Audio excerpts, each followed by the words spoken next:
अदल का ताज। हिस्सा अव्वल। रोशनी के शहर में जहां बुलंद व बाला मीनार आसमान को छूते थे और गलियों में इल्म व दानिश की खुशबू बिखरी रहती थी, वहां एक अजीम सल्तनत कायम थी। इस सल्तनत का नाम था दिरालद। ये रियासत अपनी ताकत, दौलत और इल्म की वजह से मशहूर न थी, बल्कि इसकी सबसे बड़ी पहचान अदल व इंसाफ था। सल्तनत के बानी एक निहायत आदिल व दाना बादशाह थे, जिनका नाम तारीख ने हमेशा के लिए सुनहरी अल्फाज में लिख दिया था, सुल्तान ज़ैन अलाब्दीन। उनके दरबार को लोग अदल का घर कहा करते थे, क्योंकि यहाँ फैसले दौलत, ताकत और रुतबे को देखकर नहीं, बल्कि इंसाफ की बुनियाद पर होते थे। सुल्तान ज़ैन अलाब्दीन ने अपने तख्त के ऊपर एक ताज रखा था, मगर वो सोने और जवाहरात का ताज न था, बल्कि एक लकड़ी का सादा ताज था जिस पर सुनहरी हुरूफ में लिखा था, अदल सबसे बड़ा जेवर है। ये ताज ओ अदल का ताज ओ कहलाता था, और यही ताज बादशाह की असल ताकत की अलामत था। कहा जाता है कि जब भी बादशाह कोई फैसला करने लगते, वो सबसे पहले इस ताज को अपने सर पर रखते और फिर फैसला सादिर फरमाते। सल्तनत की फिजा। दिरालद की फिजा कुछ और ही थी। बाजारों में सौदागर सच्चाई के साथ तिजारत करते, गलियों में फ़कीर भी इज्जत पाते और औरतें और बच्चे बिला खौफ व खतर जिंदगी गुजारते। कोई शख्स भूखा ना सोता और ना ही किसी पर जुल्म किया जाता। लोग कहते थे कि ये सब कुछ सुल्तान के अदल का नतीजा है, मगर तारीख हमेशा सीधी लकीर पर नहीं चलती। जहां रोशनी होती है वहां अंधेरा भी जन्म लेता है। दिरालद में भी कुछ लोग ऐसे थे जो अदल के इस निज़ाम को पसंद न करते थे। ये वो लोग थे जो जुल्म व जबर के आदी थे, जिनकी दौलत और रुतबा सिर्फ इसी वक्त कायम रह सकता था जब कानून उनके हाथ में हो। उन लोगों में सबसे आगे था वज़ीर आज़म कासिम बन सुफियान। वो बज़ाहिर वफादार वज़ीर था, लेकिन दिल में तख्त व ताज की ख्वाहिश छपी हुई थी। पहला इम्तिहान। एक दिन दरबार में एक मुकदमा आया। एक गरीब बुढ़िया ने फरियाद की, ए सुल्तान आदिल, मेरे खेत पर अमीर ज़ादा फ़हीम ने कब्ज़ा कर लिया है। वो कहता है कि ये ज़मीन इसकी है, हालांकि ये ज़मीन मेरे शौहर और बाप दादा की मलकियत रही है। ये सुनकर पूरा दरबार खामोश हो गया, क्योंकि फ़हीम न सिर्फ अमीर था बल्कि वज़ीर कासिम का भतीजा भी था। अगर बादशाह इंसाफ कर हक में फैसला देता तो सल्तनत के उसूल टूट जाते। सुल्तान ने फौरन खादिम से अदल का ताज मंगवाया, इसे सर पर रखा और कहा, यह ताज गवाह है कि ज़ैन अलाब्दीन किसी के खौफ और दबाव में आकर फैसला नहीं करेगा। फिर गवाह बुलाए गए, सबूत देखे गए और ज़मीन की असल मलकियत का पता चला। फैसला आया, ये ज़मीन बुढ़िया की है और अमीर ज़ादा फ़हीम को हुक्म दिया जाता है कि फ़ौरन कब्ज़ा छोड़ दे और उसके नुकसान की तलाफ़ी करे। दरबार में एक शोर उठा, मगर अवाम खुशी से झूम गए। वज़ीर कासिम के चेहरे पर सख्ती छा गई। इस दिन से इसने दिल में अहद कर लिया कि एक न एक दिन अदल के इस ताज को गिराएगा। यही वो लम्हा था जब सल्तनत की असल कहानी शुरू हुई।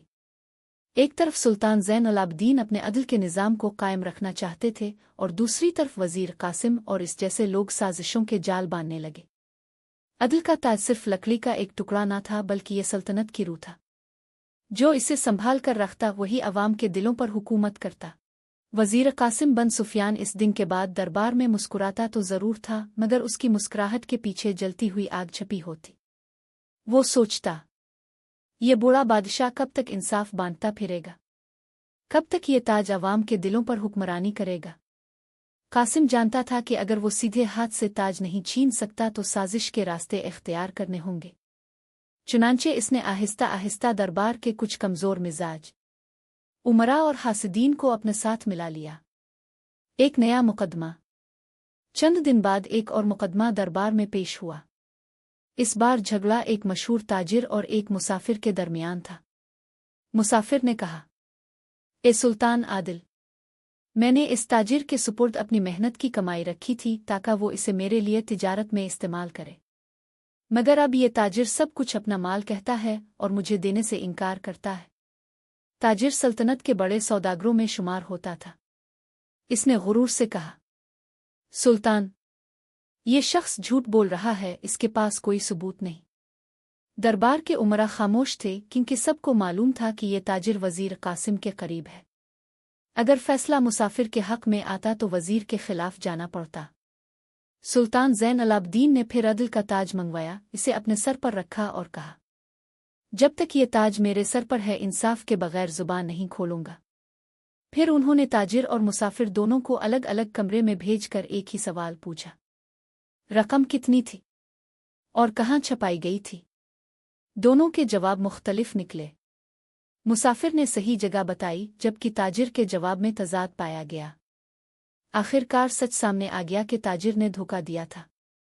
फैसला सादिर हुआ। ताजिर मुसाफिर का माल वापस करेगा और धोखाधड़ी की सज़ा के तौर पर इस पर भारी जुर्माना आयद किया जाएगा। अवाम फिर खुश हुए, लेकिन वज़ीर कासिम के चेहरे पर गुस्से की लकीरें मज़ीद गहरी हो गईं। इसी रात कासिम ने अपने महल में खुफिया मजलिस बुलाई। वहां कुछ उमरा, कुछ लालची ताजिर और चंद फौजी कमांडर भी मौजूद थे। कासिम ने कहा, यह बादशाह दिन रात इंसाफ के नारे लगाता है, लेकिन याद रखो, इंसाफ से खजाने नहीं भरते, इंसाफ से ताकत नहीं बढ़ती। अगर हमने ये ताज गिरा दिया तो दौलत भी हमारी होगी और अवाम भी हमारे गुलाम होंगे। एक अमीर ने पूछा, मगर अवाम तो सुल्तान के दीवाने हैं, वो अदल के ताज को अपनी जान से ज्यादा अजीज समझते हैं, हम उन्हें कैसे अपने साथ करेंगे? कासिम ने मुस्करा कर कहा, हम उनके दिलों में शक डालेंगे। हम उन्हें यकीन दिलाएंगे कि सुल्तान अब बूढ़ा हो चुका है, इसकी अक्ल कमजोर हो गई है। हम झूठे किस्से फैलाएंगे और एक दिन वो खुद अवाम की आंखों में गिर जाएगा। शहजादा यूसुफ। उन दिनों सुल्तान ज़ैन-उल-आबिदीन का बेटा शहजादा यूसुफ जवानी की दहलीज पर कदम रख रहा था। वो न सिर्फ बहादुर था बल्कि अपनी माँ की तरह नर्म दिल भी। अवाम इसे उस्न अदल कहकर पुकारने लगे थे। यूसुफ अक्सर अवाम के दरमियान जाकर उनकी मुश्किलात सुनता। वो बाजारों में गरीबों के साथ बैठ जाता और सिपाहियों के साथ खाना खा लेता। अवाम को उम्मीद थी कि अगर कभी सुल्तान की उम्र बढ़ गई तो शहजादा यूसुफ ही अदल का ताज संभालेगा। वजीर कासिम को यही डर था, अगर यूसुफ तख्त पर बैठ गया तो फिर कभी उसकी ख्वाहिश पूरी ना हो पाएगी। एक राज। एक दिन वजीर कासिम ने अपने जासूसों से खबर पाई कि शहजादा यूसुफ अक्सर एक पुराने मज़ार पर जाया करता है जहां एक बुजुर्ग फ़कीर रहता था। लोग कहते थे कि वो फ़कीर दुआओं का वली है और यूसुफ इससे इल्म और नसीहत लेने जाता है। कासिम ने सोचा, ये अच्छा मौका है। अगर मैं यूसुफ को बदनाम कर दूं कि वो जादूगर गद्दारों से मिलता है तो अवाम खुद ही इससे नफरत करने लगेंगे।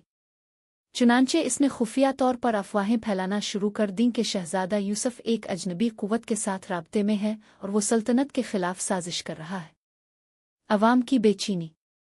चंद ही दिनों में शहर की गलियों और बाजारों में सरगोशियां फैल गईं। क्या तुमने सुना?